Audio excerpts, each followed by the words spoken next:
आज दुनिया में लाखों लोग आध्यात्मिकता के बारे में पढ़ते हैं, सुनते हैं और समझने की कोशिश करते हैं। लेकिन कुछ किताबें ऐसी होती है जो केवल जानकारी नहीं देती, बल्कि सोचने का तरीका बदल देती है। ऐसी ही एक सुप्रसिद्ध पुस्तक के बारे में हम बात करेंगे जिसका नाम है ऑटोबायोग्राफी ऑफ योगी, योगी कथामृत। यह पुस्तक केवल एक योगी की जीवन कथा नहीं है। यह आध्यात्मिक अनुभवों, चेतना के रहस्यों और गुरु शिष्य परंपरा की एक गहरी झलक प्रस्तुत करती है। इस पुस्तक के शुरुआती अध्याय में ही कई ऐसी घटनाएं मिलती हैं जो साधारण नहीं हैं। कुछ घटनाएं बचपन की हैं, कुछ जीवन के कठिन अनुभवों की हैं और कुछ ऐसे संतों से जुड़ी हैं जिनकी चेतना सामान्य मानव सीमाओं से परे दिखाई देती है। इन घटनाओं को केवल कहानी की तरह पढ़ना एक तरीका है, लेकिन यदि हम इन्हें ध्यान से देखें तो हर घटना के भीतर एक गहरा जीवन सिद्धांत छिपा हुआ है। हमें देखने का नजरिया चाहिए। इस वीडियो में हम ऑटोबायोग्राफी ऑफ योगी के पहले 3 अध्यायों से 20 महत्वपूर्ण घटनाओं को समझेंगे और यह देखेंगे कि उन घटनाओं से हमें कौन से जीवन पाठ मिलते हैं, हमें क्या-क्या लेसन हम ले सकते हैं उन घटनाओं से जो उनके जीवन में घटे हैं। हर घटना हमें एक संकेत देती है कि मनुष्य केवल शरीर नहीं है, जीवन केवल बाहरी घटनाओं की श्रृंखला नहीं है और चेतना की दुनिया हमारी कल्पना से कहीं अधिक गहरी है। पहले हम चैप्टर 1 में जाते हैं। चैप्टर 1 में एक इंसिडेंट पहला इंसिडेंट आता है जिसमें जो योगानंद स्वामी जी है, उनको बचपन में ही भीतर से जो हिमालय जाकर योगी बनने की तीव्र इच्छा थी उनके अंदर। तो इससे हमें लेसन मिलता है कि आध्यात्मिक खोज कई लोगों में जन्मजात प्रवृत्ति के रूप में भी प्रकट होती है। तो इसे हम पिछले जन्म का संस्कार के रूप में भी ले सकते हैं। और दूसरा इंसिडेंट उसमें है कि वे अक्सर घर से भागकर हिमालय जाने की योजना बनाते थे। तो इससे हमें एक लेसन मिलता है कि गहरी आंतरिक पुकार व्यक्ति को साधारण जीवन से आगे बढ़ने के लिए प्रेरित करता है। और एक तीसरा इंसिडेंस है पहले चैप्टर में, बचपन से ही उन्हें संतों और योगियों की कहानियां सुनना बहुत आकर्षित करता था। जिस आदर्श से मन प्रभावित होता है वही जीवन की दिशा निर्धारित कर सकता है, ये लेसन है।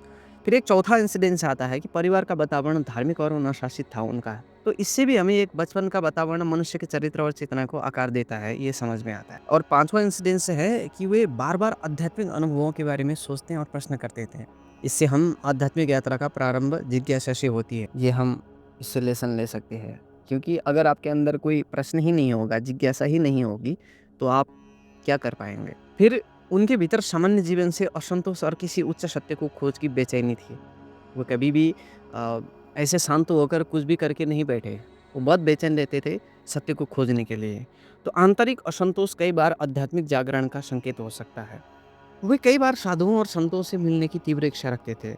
जो सच्चा आध्यात्मिक व्यक्ति होता है ना, वो सच्चा साधक स्वाभाविक रूप से उच्च चेतना वाले व्यक्तियों की ओर आकर्षित होता है। फिर हम चैप्टर 2 में जाते हैं।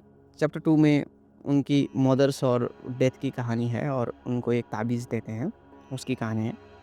तो हुआ यूँ कि पहला इंसिडेंस उसमें जो था, माता ने एक रहस्यमयी ताबीज़ के बारे में बताया जो भविष्य में उनके पास पहुँचना था।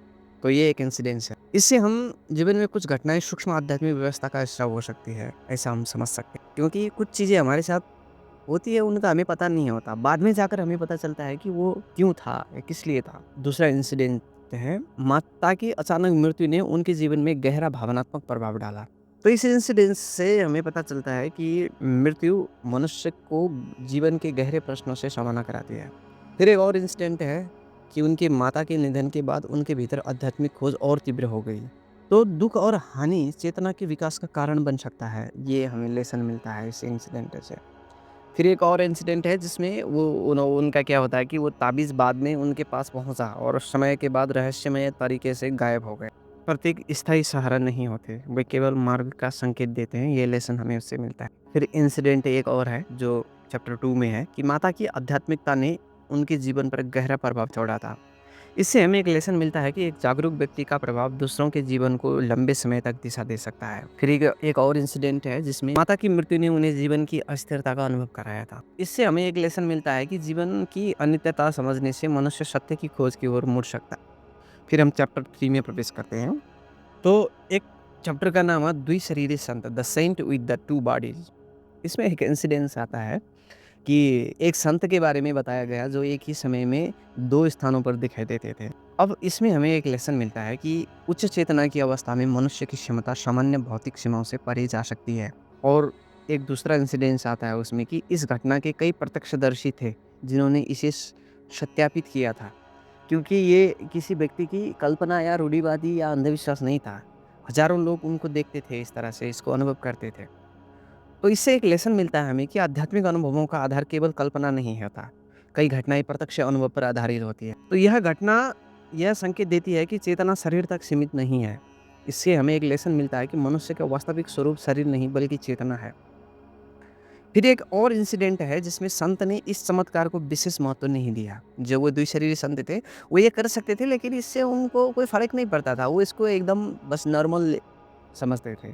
वो एक उनकी कला समझते थे वो। तो इससे एक हमें लेसन मिलता है कि सच्चे आध्यात्मिक जो व्यक्ति होंगे, उनके लिए चमत्कार लक्ष्य नहीं होता।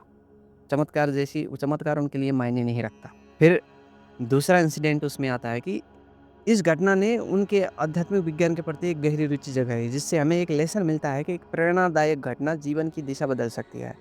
कोई एक इंसिडेंट आपको अचानक आपकी लाइफ में टर्निंग पॉइंट लेके आ सकता है। फिर एक और इंसिडेंट है जिसमें स्वामी योगानंद को ये समझ में आया कि आध्यात्मिक दुनिया भौतिक दुनिया से कहीं अधिक व्यापक है। तो इससे हमें एक समझ में आता है कि अस्तित्व केवल भौतिक स्तर तक सीमित नहीं है। फिर इन सभी घटनाओं ने उनके भीतर गुरु की खोज को और तीव्र कर दिया और जो सच्चा साधक होता है ना, अंततः एक मार्गदर्शक की ओर आकर्षित होता है। वे गुरु को खोज रहे थे लेकिन वे गुरु को खोज नहीं सकते हैं जब तक कि उनके गुरु उनको नहीं खोज लेते। इन शुरुआती 3 अध्यायों की घटनाएँ यह दिखाती है कि आध्यात्मिक यात्रा किसी एक घटना से नहीं बनती। बचपन की जिज्ञासा, जीवन के दुखद अनुभवें और संतों की प्रेरणादायक कहानियाँ, ये सभी मिलकर मनुष्य को उस मार्ग की ओर ले जाती हैं, जहाँ वह अपने वास्तविक स्वरूप को पहचानना शुरू करता है और यही आध्यात्मिक यात्रा की शुरुआत होती है।